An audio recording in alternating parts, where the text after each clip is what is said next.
Good evening, America. It is 7 p.m. Thursday, October 15th, and this is Queer News Tonight, the world's first live LGBTQ daily evening news. It is time to queer up the news. Watch as we bring you these and other stories from the LGBTQ headlines. Joe Biden condemns Donald Trump for turning a blind eye to epidemic of violence against transgender women of color. New Texas rule lets social workers turn away clients who are LGBT or have a disability. In a surprise, Trump supporters in battleground states largely favor LGBTQ rights. So good evening, America. It is 7 p.m. Thursday, October 15th, 2020, and it is time to queer up the news. We are literally out of the closet and into the headlines. So many of your stories we are going to tell this evening on Queer News Tonight.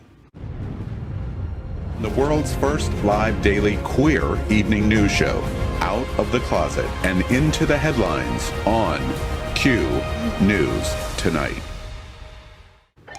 Thank you for joining Queer News Tonight. We are live and unedited, so anything can happen. This evening, we bring you the news of and perspective from the LGBTQ community. I'm your anchor, David Hopkins, and these are my co-anchors, Athena Dion and Gordon Woodworth III. Let's queer up the news. Tonight, we begin with queer headlines. The LGBTQ community in America is diverse. The LGBTQ community around the world is vast, and we bring you the bullet points of queer news for this evening. First, we queer up Vote 2020. President Obama's message to LGBTQ community in new DNC ad, "It's gonna be close." Watch this. The 2020 election isn't a few weeks away. It's already here. Millions of Americans are already voting. Make sure you stand up and join them. There will always be reasons to think your vote doesn't matter. That's not new. What is new is a growing movement for justice, equality, and progress on so many issues. This really is a tipping point, and that momentum only continues if we win this election. But it's going to be close. It could come down to a handful of voters just like you. So I'm asking you to bring this thing home. Leave no doubt. Vote early. Former President Barack Obama has a message for Democrats and the LGBTQ community in the campaign's waning days. It's going to be close, he says in a new Get Out the Vote digital ad, a subtle nod to efforts to avoid a similar fate as 2016. The warning comes as part of the Democratic National Committee's broader push to engage voters ahead of Election Day, with voting already underway in 48 states plus the nation's capital. Democrats, anxious to thwart the complacency among the party's base that helped deliver the White House for Donald Trump 4 years ago, are harnessing the influence of Obama to animate voters that may have sat out before or are voting for the first time. Obama says it, he said it best the last time where he said, "Don't complain, vote." And I think he's telling us again, I think it's so important that Democrats get off their you-know-what and get out there and vote, because we know how to complain. That's definitely not something we don't know how to do. But what we don't know how to do is vote appropriately. So get out there, people, and go vote. Athena, I completely agree with you. Every single vote counts, and even though for some of us on the far left, like myself, Joe Biden may not have been our first choice, this is a very important vote, and at this moment we are fighting a fight against a rise of authoritarianism, and every vote counts, especially if you're in a swing state like here in Florida. And speaking of Florida, our early voting does start Monday. Most states in the country are voting. Make sure you get out there and your voice is heard. Less than a quarter of members of the LGBTQ community voted last election. That would have been enough to turn the tide of the election. Tisk, tisk. Well, let's queer up the vote 2020. Trump supporters in battleground states largely favor LGBTQ rights. Voters in 10 battleground states overwhelmingly support LGBTQ rights, including a plurality, and on some issues, a majority of those back in the re-election of President Donald Trump. Less than 30% of respondents believed business owners had a right to deny service to LGBTQ customers, and a majority of respondents supported same-sex marriage and adoption. On the high end was Pennsylvania, with 67% supporting both. On the low end, only 50% of North Carolina voters approved of same-sex marriage, and 52% backed LGBTQ people's right to adopt. Well, I think this is an interesting conversation because I feel like gay people don't need anybody's approval to exist. But also, I think it speaks to in our country, clearly we have a lot of people that may accept that we're people, but don't necessarily understand the nuance of what it is to be gay. And also there's a large section that, sure, they might know that these issues exist, but they don't really care because it doesn't affect them. And I think that this data really shows that. Yeah, at the same time, I find this extremely heartening that even though people may support the president, you know, I grew up at a time in a place in Central Florida where gay people weren't seen as people. We were animals. I had a friend who was beaten left to dead on the side of the road. So seeing this news, as bleak as it may seem, is also very exciting. You know, in South Florida, we get wrapped in this bubble of security. We don't know what's really going on across the rest of the country or in, you know, the middle states, the flyover states. And so it is refreshing to see things like this, and it's really illuminating, I guess you could say. We really have to keep our eyes and ears open, and we still have to fight, and we still have to vote. You know, it will make it normal, we'll make it mainstream, we'll make it where it's one day never a question who you fall in love with. It just is what it is, the law of the land. Absolutely. And if you can come out, come out. Next, in Queer Up Gay Culture, Thirsty Sword Lesbians role-playing game blows past Kickstarter goals. Thirsty Sword Lesbians is a tabletop role-playing game published by Evil Hat Productions, illustrated by Kenesha Bryant, and developed by Electronic Frontier Foundation attorney April Kitt Walsh. The game, which celebrates, quote, celebrates the love, power, and existence of queer people, specifically queer people with swords and a lot of feelings, unquote, mixes the Powered by the Apocalypse engine's accessible role-playing mechanics with story-driven gameplay. In one day, the game has raised over $53,000 across more than 1,500 backers, showing that the LGBTQ community is ready to spend to be represented. I just love the name. Next week, Queer Up the USA. Joe Biden condemns Donald Trump for, quote, turning a blind eye to epidemic of violence against transgender women of color. In pre-recorded comments, which were broadcast on Sunday at a drive-in event called Reveries Queer X Live in Los Angeles, Biden stated that Trump had spent 4 years trying to roll back the protections for the LGBTQ community. Biden also cited cases against school districts who allow trans students to compete in athletics, as well as making it harder for them to find homeless shelters. Biden is unfortunately correct on all counts. Let's queer up the USA. New Texas rule lets social workers turn away clients who are LGBTQ or have a disability. Texas social workers are criticizing a state regulatory board's decision this week to remove protections for LGBTQ clients and clients with disabilities who seek social work services. The Texas State Board of Social Work Examiners voted unanimously Monday to change a section of its code of conduct that establishes when a social worker may refuse to serve someone. Governor Greg Abbott's office recommended the change. Board members said because the code's non-discrimination protections went beyond the protections laid out in the state law that governs how and when the state may discipline social workers. But sure, protections are the problem, not those laws. Next, in Queer Up Good News, bear steals pumpkin from New Jersey's family porch. We take a break from the political climate of 2020 to show you a bear stealing a pumpkin, because that's the 2020 we actually deserve. Watch this. A woman in Morris County surprised by a wild thief. Kelly Stevens spotted a bear outside her home stealing her pumpkin. Stevens says that she noticed signs of wildlife about a week earlier. She thought that it was squirrels that had been eating the pumpkin. And she says when that bear showed up at her front porch, she started to scream. I guess my screaming scared him off, so I ran to get my phone, and then when I came back, he slowly proceeded to come back to capture the pumpkin. Now, as you can see here from this video, that pumpkin nearly got away from that furry thief, but the bear did manage to recover it, took it across the street, and then had it for a little snack. So here's what I thought. If it wasn't cut, that they wouldn't be attracted to it necessarily. I thought wrong. Yes. They just want it, whatever it is. They want it. They just wants it. It's 2020. Whatever happens. That's happens. right. Whatever is mine is mine. If it's not nailed down, it's his. It's up for grabs. Nailed down. If they want it cut, I think the bear wanted it uncut or cut and to get nailed down. Next week, Queer Up Vote 2020. Happening Out Television Network, including Queer News Tonight, will sponsor the National LGBTQ Vote 2020 Debate and Smackdown on Friday, October 16th at 7:30 p.m. live. Watch this.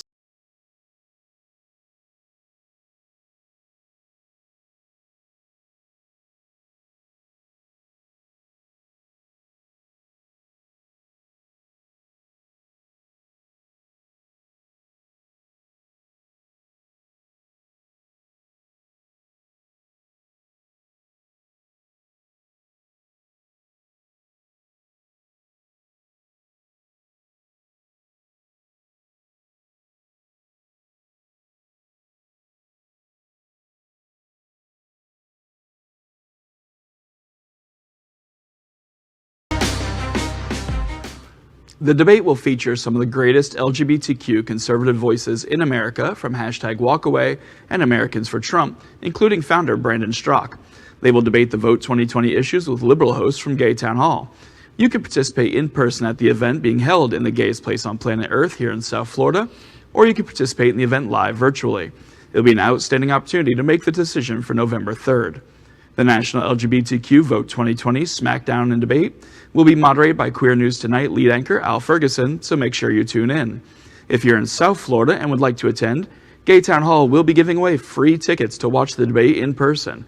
Go to the Gay Town Hall Facebook page and vote in our poll for who you think is going to win this LGBTQ Vote 2020 debate. Next, let's catch up on all the news surrounding COVID-19 with our Quarantine Quickies. There's a lot to discuss during this pandemic, so let's get underway. Quarantine Quickies. 3 vaccine trials have paused in 2 weeks. Watch this. This morning on hold, Eli Lilly's antibody treatment for hospitalized COVID patients has now been paused because of a potential safety concern. The company says the decision was made out of an abundance of caution following the recommendations of an independent panel of experts. Sounds to me like somebody had an adverse effect. They decided to be extra cautious, which is the right thing to do. Shut it down until they figure out why this is happening. The move follows Johnson & Johnson pausing its vaccine trial because of a participant's unexplained illness. This week, 2 high-profile late-stage clinical trials, Johnson & Johnson's test of coronavirus vaccine and Eli Lilly's study of a COVID-19 drug, were put on pause because of possible safety concerns. Just a month earlier, AstraZeneca's vaccine trial was paused after 2 volunteers became seriously ill. It is a sign of scientific rigor, but it is also depressing news for many, including the president, who are keen for the vaccine to come out as soon as possible. As the trials go on and pause, it means that the possibility of an early vaccine is becoming slimmer and slimmer, and we all play a waiting game to know what that means for the pandemic. Well, I think this just proves that vaccines do not come in warp speed. They never have, and they probably never will. So as we continue to go through this pandemic, we have to continue to follow the recommendations of our medical experts and not our president, who has absolutely no background in medicine. Yeah, and for those of you who don't follow the news or don't know how this works, once a vaccine is developed, they have to do phase 3, which is human testing, to make sure the vaccine is safe. And that's where these kickbacks are happening. Despite what the president wants, this vaccine is not going to be ready by Election Day. As a matter of fact, it's looking like it won't be ready for general public until 2022. Which is terrifying. And to be honest, we probably wouldn't need to call it warp speed if we got a handle on this pandemic when we first learned about it. Yeah. We probably wouldn't need a vaccine at warp speed. We probably would have it under control. These are things that you need to consider, people, when you're going out there to the polls, that if this was handled correctly in the beginning, we wouldn't be scrambling for a vaccine right now. I remember when the original SARS hit, when George W. Bush was president, and people were amazed at how poorly he handled it because 8,000 people got infected that pandemic. We're getting more than that a day now. It's sad. Next, in Quarantine Quickies, Trump officials, while ignoring the pandemic in public, warned conservative allies that the coronavirus could harm the economy. On television, Larry Kudlow was optimistic. Quote, "We have contained this," unquote. President Donald Trump's top economic advisor said of the coronavirus, quote, "I won't say airtight, but it's pretty close to airtight," unquote. However, what the American public did not get to hear was the fact that the administration was warning its donors that the economy was about to be tough, and it may be time to think about investments. This is bad enough on its own, but given the fact that several Republican lawmakers happened to pull their money out of the stock market just before it crashed, it is hard to not see how those two things are related. We are very happy tonight to have Athena Dion back with us on Queer News Tonight. Next up, we'll lighten things up some by letting you know how you can have her at your event as well. How? Hire a drag queen for every occasion with mydragqueens.com. Having a party? Then you should check out mydreamqueens.com. Dream queens, not drag queens. Services include drag tenders, dragioke, celebrity impersonation, makeup parties, wedding officiants, and theme parties of all types. Athena, tell us more about this. Well, this was kind of like a dream of mine. Obviously, before the pandemic, before coronavirus, I wanted to get into events because with the RuPaul's Drag Race wave, everybody wanted a drag queen at their party. So I figured I haven't seen a specialty event planning organization which is revolving strictly around drag queens, because we do more than just perform. We can bartend, we can do karaoke, we can play charades, whatever you want a drag queen for, we can provide it for you at mydreamqueens.com. We've done bar mitzvahs, we've done weddings, we've done gender reveals, we've done divorce parties. I mean, anything. You name it, we've done. I did a porno party once, which I won't even talk to you about that one. It was a lot of fun. But to be honest with you, I do want to give a quick little background on how this came up. A few years ago, I was approached by a nurse who works in the burn unit of Jackson Memorial Hospital, and he reached out to me to say if I would do a glam day for the burn survivors that were in the burn wing. And I said, sure. I got my makeup together. I went in full drag, and I met these children that have suffered extreme burns, and left them disfigured, left them disabled, but it didn't hold them down at all. So I went in there thinking I'm going to brighten up their day, big old drag queen, but they didn't need any brightening. They were just the happiest kids ever, and they actually brightened my day. And I thought this would be amazing if we could do this with the community. And after I went on Facebook with it, all the queens came out and they said, oh, we'd love to do this. So this mydreamqueens.com really started by us going to the hospitals. We did a women's shelter. We did a glam day for them. We did a toy drive at Christmas, and we went down and delivered all the toys to the Chapman organization down in Homestead, the homeless shelter down there. And we were doing so much with this, and then I thought, well, let's go ahead and open it up to paying customers too. So we do have a humanitarian side, and we do have our business side as well. But if you want a dream queen for anything, I mean, if you work for a nonprofit, if you work in a hospital, if you work for an organization and you would like the drag queens to come, definitely call me. Definitely go to mydreamqueens.com to get the information. Or if you're just having an event come up, we do know how to do socially distant shows. We're very well versed in the protocols to not get too close. Trust me, we don't want to sometimes, and to protect ourselves and protect your customer, protect your guests at your party as well. So if you want a dream queen, go to mydreamqueens.com. And if you've been living under a rock and don't know Athena's credentials, Athena has actually emceed a special birthday party in Mykonos. Someone famous, you may have heard of Lindsay Lohan. She's also been featured on Cosmo's Cosmo Queens makeup. So yeah, she's one of the top performers here in South Florida, and you can have her and her friends come make your party amazing. Thank you so much. Thanks, guys. I love drag queens. And have you ever noticed that some drag queens base their looks on anime characters? Anime has been bringing viewers the queer representation they've been craving for decades. The characters in tonight's photo essay are just a small selection of some of the various people and stories we've grown to love in anime. Watch this. Queer News Tonight presents 10 LGBTQ anime characters we love. Anime has been bringing viewers the queer representation they've been craving for a while now. The following characters are just a small selection of some of the various people and stories that we've grown to love in anime. Number 10. Sumika Murasame. Whispered Words. Number 9. Poison. Street Fighter. Number 8. Isabella Yamamoto. Paradise Kiss. Number 7 and number 6. Emiya and Crystal Lenz. Attack on Titan. Number 5 and number 4. Atena Tenju and Anthe Himemiya. Revolutionary Girl Atena. Number 3 and number 2. Haruka Tennu, Sailor Uranus, and Michiru Keo, Sailor Neptune. Sailor Moon.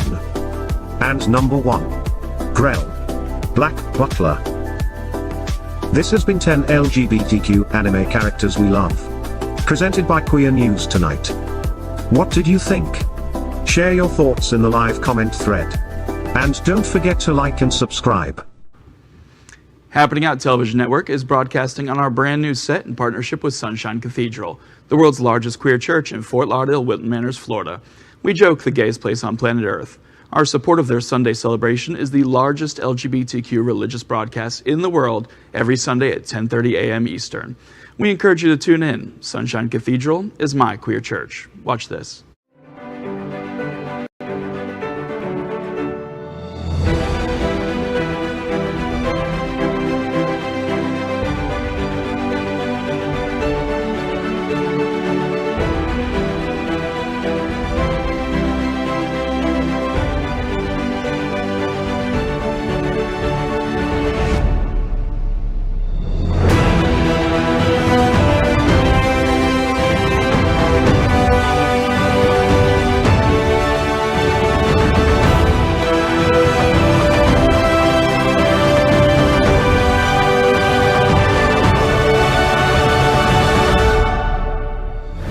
Marty Childress with Island City Stage, and Sunshine Cathedral is my queer church. We'd also like to thank our set designer, Concepto Modern Living, here in Fort Lauderdale, for making this set and this amazing queer church campus possible. We end tonight's broadcast with The Big Finish, short story mentions of LGBTQ news or news with a gay perspective. So here we go, first on Queer News Tonight's The Big Finish. The Big Finish, Michael B. Jordan is taking it all off to get you to vote early.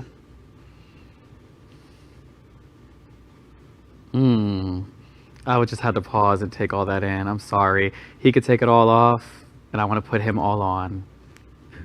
You saying The Big Finish and then saying shirtless Michael Jordan in the same sentence gets me a little too excited. Yeah, I would happily vote early for him and then vote again and again and again. Mission accomplished. Put that ballot in my box and take it out, put it back in. I'm getting all sweaty. We continue to queer up The Big Finish. Man dresses as Grim Reaper to warn Florida beachgoers about coronavirus. Beaches for all advocate. But he says when it comes to the coronavirus, the beaches should remain closed. That was actually me, you guys. I didn't want to tell you, but, you know, drag queens have this aversion to sunlight. We're creatures of the night, and we've been locked up in quarantine for so long, and I wanted to go to the beach, so I just threw the cloak on. I didn't know it was going to get so much TV attention.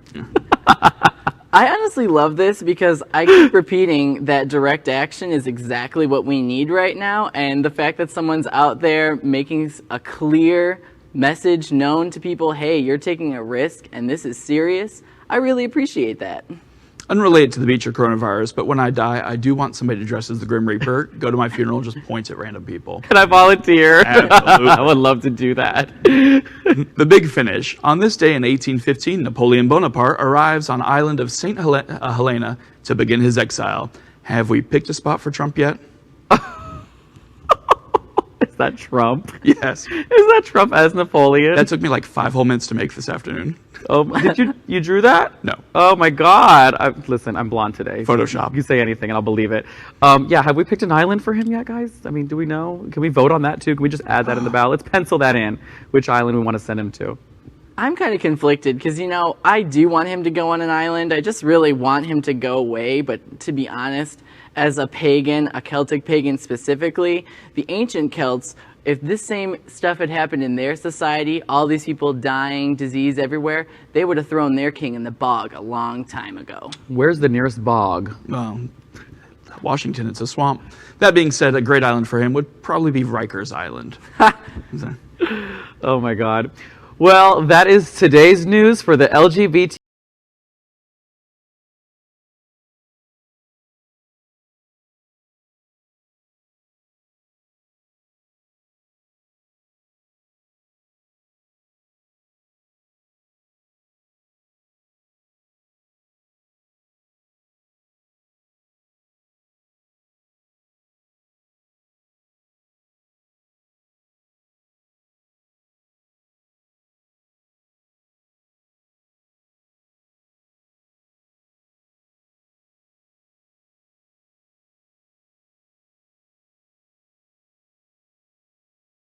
Woodworth, the third. We will see you daily at 7 p.m. Good night. Good night. Night.